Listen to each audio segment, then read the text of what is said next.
In the year 1972, Idi Amin was at the height of his power over Uganda and angry over being denied arms from the British to invade Tanzania.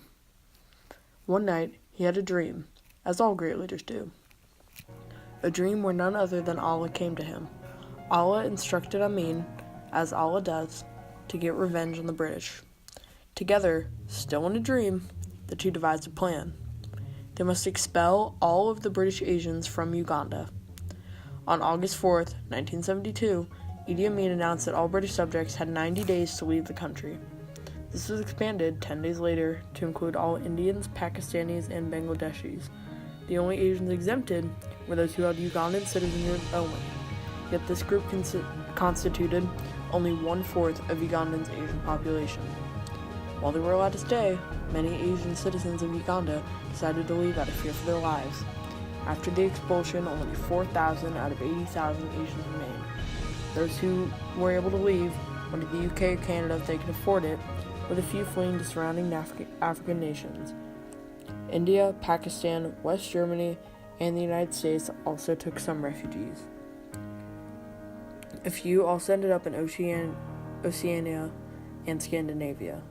Today we'll be examining the pros and cons of these countries taking in all of these immigrants, whether, if faced with this decision again, these countries should reconsider.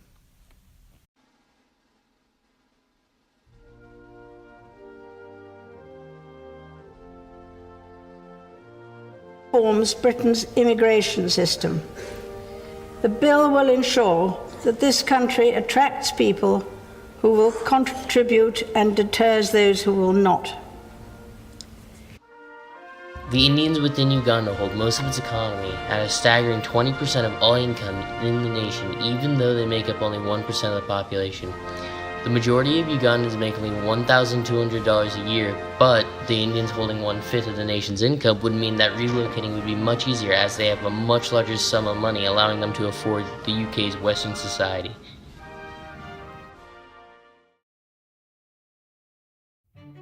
Locals, they learned how to do business from them once again. So the business has sprung up from the locals after learning from the Asians who came back. I think we're doing well.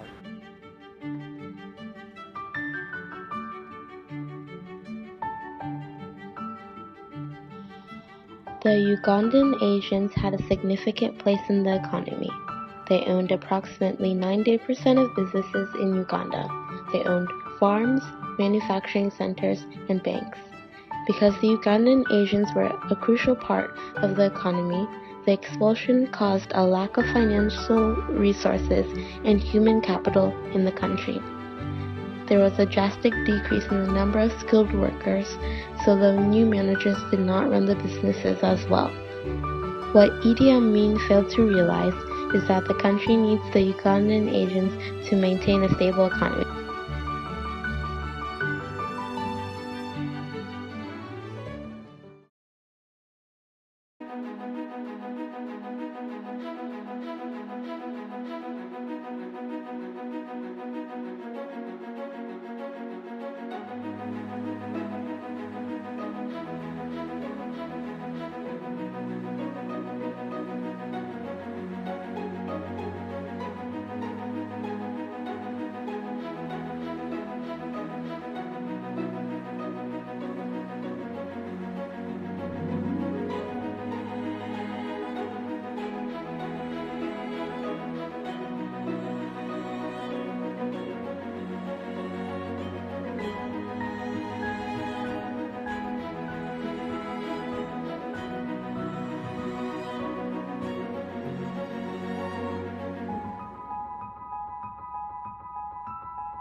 Now, all of this may have happened in the past, but it still affects the world today.